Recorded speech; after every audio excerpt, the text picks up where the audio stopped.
All right, we'll come up with a cheesy start. You ready? Da-da-da-da-da-da-da. Okay, that's going to be the entry part of every episode now. This episode is sponsored by Tatami Clinic. Danny, how are you? I'm good, mate. How are you? I was struggling, hence the delay on this episode. The week after the Italian World Cup, I was floored with the illness that I seem to get at every big event. So, I've yeah. got it now, but I had it going away to Amsterdam where we just Oh, went. really? Yeah. So we're playing catch up a little bit. But today, for now, we're going to focus on Italian World Cup. Numbers were bananas. Yeah, Um, 700-ish. what did it finish on? 3,700 between that and the Open.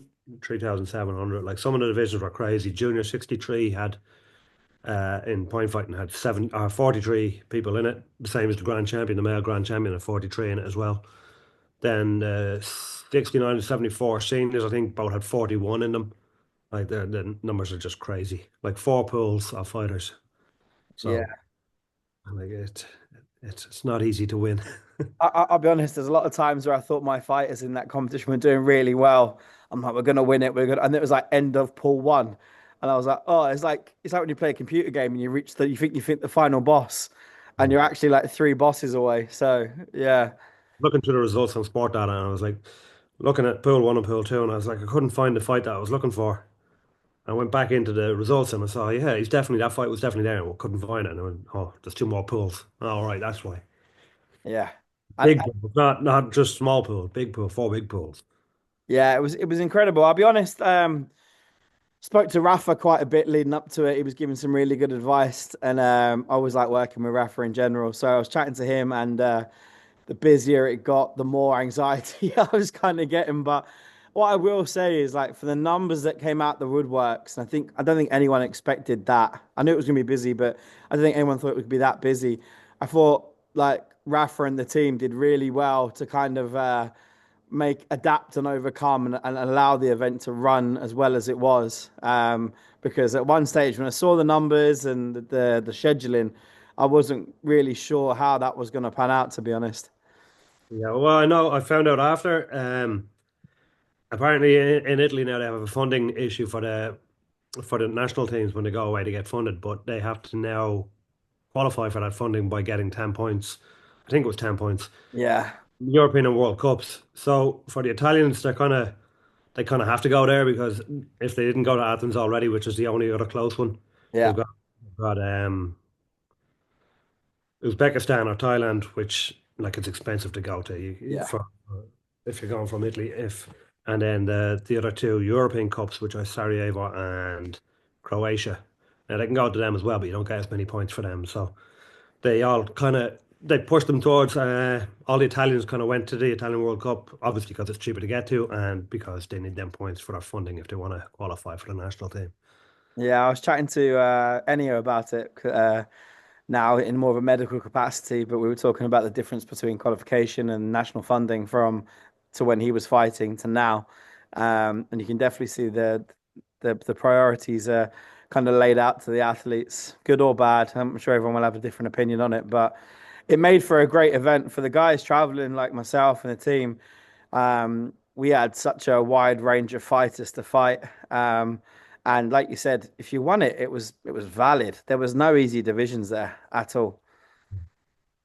Yeah, that's what's been missing a lot, particularly in point fighting recently. That some of the divisions, you've got your three or four people that you go, well, they're going to win it every time. But like just with the size of them divisions there, it opens up the chance of up to 9 or 10 different people winning instead of the regular three or four.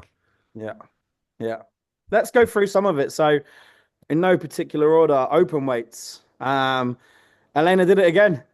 Yeah, she got injured in it as well, which was Yeah. fortunate. She has a tear in one of her legs when she was fighting. Was it Summer Harvey or her sister? I can't remember if it was the final or the semi-final. She has a tear in her leg, so that put her out of Amsterdam this weekend. Ah, okay. But yeah, she pulled through. I think I She can't looked remember. good. I thought like again, it was another build on. Like she looked sharp. Like there was people who the rounds before that I thought looked really tricky, and then they came across her and she kind of whitewashed them, and I was really impressed with her, to be honest. So I'm not having to eat my words too much, but the last one was a bit more of a surprise, and now we're seeing like a real consistency from her. And like it's hard to even use the word surprise because we all know her talent, but I think, like I said, and I spoke to her a little bit as well. Like it's that consistency that maybe we've not always seen from real life getting in the way. And no, two event wins back to backs, really impressive. There's some incredible women out there right now. And to her to take the crown there twice now, I was really, really impressed. Yeah. Yeah, it was an impressive performance, and like especially Tony's girls, all the SAS girls that are in that division now, like they're only just turning. Well, they've been a couple of them have been senior for the last 1 or 2 years. I'm not sure exactly. Yeah.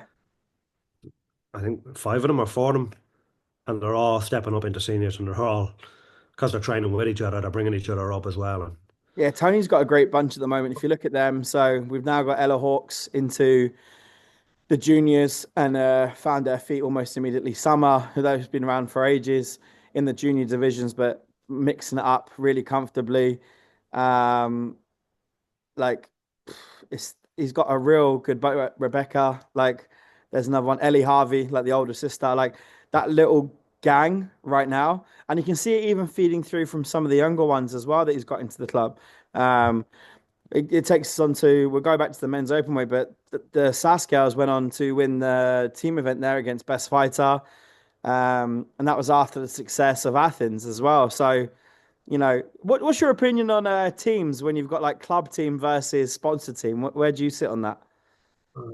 it's I'm not a big fan of the sponsor teams Yeah, because um like you train with a club all your life, and then you're with that club, and then all of a sudden you just go off and you fight for another team. Now, I know financially it's the right decision for them, but I prefer when it's the club that you trained with all your life and you stick with them, and yeah.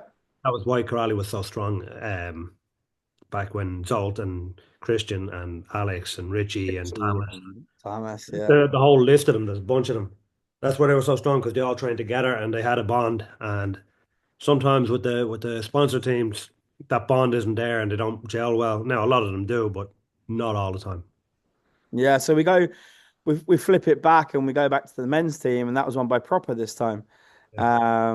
And again, they look kind of comfy, couple of close fights near the end and the final and stuff, but in general, I thought they looked quite good. Like they got some real good Even stand even up. if they don't bond, they have such a strong team. They don't need Yeah. to. 'Cause they can individually perform. Yeah, I think we saw that again with them winning that. And then we had Ricardo winning the men's open weight. Again, he's very consistent. You kind of know what you're going to get with Ricardo every time he fights. And yeah, that's a nice open weight win. So we had two Italians winning the open weights this time. Yeah. It was Dylan Diana was against Riccardo Albanese, I think was it. Yeah, The final wasn't close. Dylan had a good run to get to the final, but in the final, then Riccardo's experience just took him away, and gave him a comfortable win. yeah. No, he looked good. Other good fights we had. Well, Noel Salzberger from Austria No, beating Martin Balin. yeah. I think it was the first fight for Martin's first fight in Oh the yeah, champion. So I don't think he was expecting that. No, Noel is good, but I think everyone just kind of assumed Martin would be in the top four. yeah. Didn't turn out that way. Well, we talked about it extensively last one. It was the same. We said the same faces, the same this, the same that. I didn't actually see the fight. I remember seeing the result and being surprised. And like Noel's good. Like I don't think he's. No place you can watch it. Yeah, yeah. But I wouldn't have said it was something I expected either. To be honest, like we talked about dominance in the last episode, and Martin's been up there with one of the more dominant fighters regularly, and just made me eat my words instantly on that one. Yeah. There was also a lot of pullouts in the Grand Champion I division, which was noticed that. Yeah, um, a lot of them pulled out due to the fact they were fighting kick light or light contact, which was on at the same time. that And was hard. I was a part of that. actually, Fine. there was a few of them that would go, "Well, I'm not going to win the Grand Champion anyway." Like a few of them just entered just for the fights, but then realized they're stronger at light or kick light, and they went off. They pulled out and done their other divisions, and that's unfortunate when that happens. But it's part of the game, right? Like we have, there was 13 there to Tommy's. Yeah. Yeah, 13 to Tommy's running at the same time. So like it's almost unavoidable to have if you're doing multiple divisions, that sometimes they're going to clash. Yeah, it's a real tough one because like I think now we're in an era of kickboxing where we're seeing more hybrid athletes. And by like hybrid, I refer to people who like points light, kick light, and like if you ask them to make a choice, they would probably be pushed, but they would make one. But I think now we're really in an era where we have athletes that are very dominant in all styles. And having to make that choice, I think from a promotion point of view, the goal should be to avoid it as much as possible and kind of cater for it. I understand it's super challenging and sometimes it will be impossible, but I love the fact that we see these guys now. Yeah, like Joe Yeah. Brooks, Matt Brooks, like they Yeah, so I've got in point fighting and then went on to win their light contact or kick light. I can't remember exactly which. yeah, they But, kind of, I think Matt won everything that he entered that weekend and I think Joe was on a really good run until he broke his hand. but he won that. He fought Oh, he did, yeah, he did it with one hand, didn't he? with a broken hand in the final. Yeah, two very entertaining fighters to watch as well. Mate, they're hilarious. Honestly, from someone who knows them on a bit more of a personal level, they're hilarious. And they just love fighting. Like they genuinely love fighting. And I think, like I said, I think people were sleeping on them when they first came back and were kind of like, yeah, yeah, whatever. And now they're starting to see the extent of how good they are across the board in the styles for sure. Um, but we had another good fight. You said Jose Santiago and Simone De Vita. Want to debate it. Now, it didn't end. It was 13-7 in the end. It wasn't that close a fight in the score overall, but the fight itself was very entertaining. Very fast, very sharp, very technical. And like I was just watching it. A lot of the time I'd be recording the fight and I kind of looking around and not paying attention all the time, but that one just had me glued to the fight. I was Did just, it? yeah. And then I kept clipping marks like, oh, keep that for the highlights. Yeah. No, honestly, some of the fights that weekend. We had Tia Doyle. I think she won the female standout. I think it was Matt Brooks for the men, and Tia won it for female standout as well.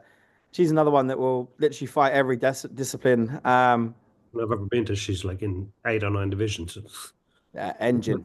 up to my knee in height. She's just been constantly fighting, fighting, fighting. Yeah, she's at every event.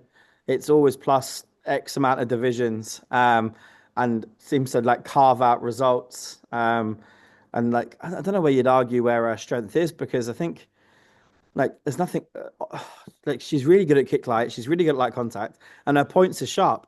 Like I don't see much compromise there. So Fighting light is better than her points. Like I she is a think good now we're fighter, starting to see it. Yeah, more inclined to win the kick light and light contact than the points. yeah. Still wins points as well, but I think she's stronger in the continuous disciplines. Yeah, I think as we see her get older, it'd be interesting to see how that development gets on. She's still like a baby as well. Like a lot of the guys we were talking about, they're coming through these ranks here. Another relatively young person, Arnis. Yeah. Junior 84 and 89 gold, and then he beat Albanese in the senior 89, and then the next morning won the grand champion, the junior grand champion. Yeah. Yeah, he's a monster. He's only 16 and a half, and he's a monster.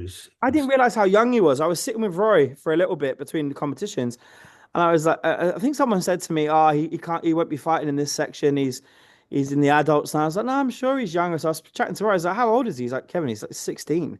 And I was like, "Okay." And he's going in there, and he looks really comfortable in that division. Yeah, and he loves a sweep. Yeah, I can't imagine how many times you must have been clipping the camera on that one. I don't think he got any in Italy this year, but yeah, he likes to do it. So, I know another one of my standouts was one of oh, he my. did actually get one. I just remember I wasn't there, so I got it off You the way. missed it after. Got it off Um, I had Aidan Lennon there. Aidan's another real fan of the sweeps. You've managed to catch a few actually. There was one you caught from Budapest last year. I think he got like 50,000 views. the. I Yeah, had because I was recording the fight and then I had the live stream view as that well. was So it.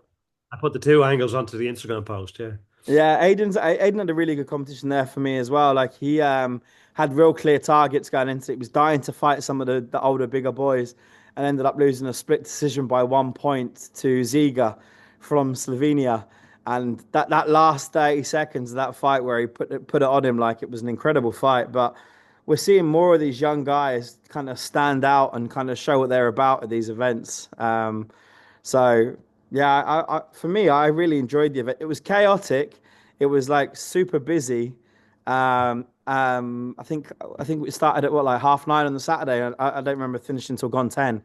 So it was long hours, but the standard and caliber, like you had great fighters, and you had a lot of them, which is what we want, right? Yeah, well, we're only talking about tatami now. We haven't even touched on ring. Yeah, Now, the divisions weren't huge. There was a lot of them were like seven, eight, nine people. I think the 75 and 81 in K1 were the biggest divisions. So that was run over 2 days. That was run on the Friday and Saturday, Thursday and Friday. yeah. Finished them and then removed the rings to add the tatami so we had enough space. But yeah, there was a few good fights in that as well. I kind of would have liked to have seen, being there in person. I know obviously you can't have everything, but it was kind of weird seeing that pack up as we were kind of barely beginning, Yeah, from the mat side of things. Because I generally like to watch the ring fights, yeah.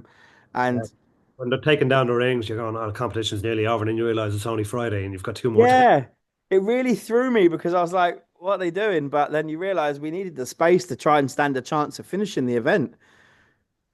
But yeah, no, like for me, the ring, irregardless of the numbers, the standard is always really high. It's super competitive, and like I think you're hard pushed to find better standard than that around the world. Like some of the guys in there, they're so well schooled. They work the system, the scoring system. Technically, you get to see some great stuff as well. Like I'm the more I see of the ring, the more I enjoy it. Yeah. And K1 is really, it's kind of taking control now. Like full Yeah, contact used to be the main attraction in the ring with now K1 because it's in the World Games and it's in the European Games. Um, and the combat games like it as well. So people are kind of edging towards it, especially coming from low kick and moving into K1. Like it's basically the only difference is where you can kick on the leg and the knees allowed. So yeah. like it's I don't know people don't like getting kneed in the face, but Yeah, it's anyway, never something anyone's ever going to enjoy, but from a spectating point of view, um, yeah, the K1, if I had to watch a discipline in the ring, I would probably choose K1 first myself. yeah, Uh, I used to be more in favor of full contact, but I'm yeah. starting to enjoy the K1 Okay, now. so the tide's turning for you as well. Fair enough. Um, Overall, in summary, I thought it was a great event. It's going to turn into another must. We always seem to be saying this, and it's something we can probably elaborate on in the future episodes. But like every event we've done, like Bulgaria was a massive success. We talked about that. Excuse me. Italy, although chaotic, I can't imagine not being there if you want like true development, and fight everyone with decent preparation. So we're 2 episodes in now, and we're both saying 2 events there that as someone who wants to build it towards the Worlds and Europeans, it's 2 events that you have to consider really seriously. Yeah, yeah, 100%. It's like with the Irish Open gone and the Austrian Classics gone. Oh, 2 of my faves. Yeah, well, I can't say the Irish Open is fully gone. We're still waiting on a report from the hotel whether it's going to be sold to the government or not. But with them gone, like Italy and Hungary are the two main ones now for mounted competition. Saying that though, the ring in Turkey is huge. Like they've got 10 rings running, and they're running all day for the 3 days of it. So the ring is huge there, but in terms of overall numbers and international competitors, Yeah. you have to go with Hungary and Italy. Yeah, I feel like although we're talking about like Bulgaria and we're talking about Italy now, I think come Hungary, come that championships there, like that's going to be an animal. If the numbers are to be looked at from what we've seen so far, what does Hungary look like? Like for me, that's almost a concern because like the During the school organizer can holidays as well, so say again. during the school holidays as well, so it's even easier for the kids to go. Yeah, like I just don't know where that one's going to land. Like it's going to be crazy, but ideal preparation leading up to the kids' championships, which I think now has been confirmed, right? It's Portugal. Yeah. In Braga. Braga. Yeah, I was speaking to one of our club sponsors, and 90% of the workforce are Portuguese. And I mentioned Braga, and they said it's a beautiful part of the country to go to. So, yeah, I'm excited about And I'm that. looking online and it looks lovely. The city itself looks lovely. It's a really old style. Yeah, honestly, the guys were raving about it. Yeah. Um, And it looks good too. So. But that's a future episode. We'll talk Yeah, about. well, God, could you imagine that? We'll have to do a two-parter for that one, I think. Listen, it's been great. We're both wearing our Tatami Clinic hoodies today. So, as you would have seen at the beginning of the episode, that was our little sponsor. Obviously, I'm very much involved with that with Elijah. We had a great Tatami Clinic in January. We had some great coaches. We will be doing a live. Your coach is Robbie McMenemy is back and he's fighting this weekend in the Irish National. I didn't know if you're going to drop it. Yeah, like. It's only because you brought up that the coaches at the Tatami Clinic. Yeah, he's back in 84s. I entered briefly just for a screenshot I to wind him enjoyed up. that. I saw that over the weekend. I Yeah. wasn't really fighting. So sorry to break everyone's heart there. I thought I was back. It was Yeah, mate. I would have loved to. I'd have flown over if you actually fought the division for sure. Who knows? Maybe I can still convince you, but it's yeah. Rob, obviously having Robbie at the time. registration's closed now. Maybe round two. Ah, um, yeah, no, great to have him over. We had Evelyn there, we had Thomas Barada, we had Paul Keane, we had Mike Leggett from Evelyn, oh, that's another episode as well because she just won the Amsterdam, the Yokosuka Dutch Open Grand Champion. But spoiler alert. Spoiler alert is coming. Yeah, we'll probably do that back to back. I hate to take away the smoke and mirrors, but I'll take yeah. the off so it looks like a different cut. Yeah, well, we have to drop these off, but we are hoping to have a live clinic as our next one. So we'll go through people's fights on like a live call and kind of go through it and analyze some bits and pieces. I know myself and Elijah will head it up, but we're going to bring some more people into that situation. So we'll tag the details onto that on a future episode once we've got that confirmed. But as always, Danny, it's been emotional. I'll see you in 2.5 minutes for the Yokozu episode. Excellent. All right, bro. Take care. Bye.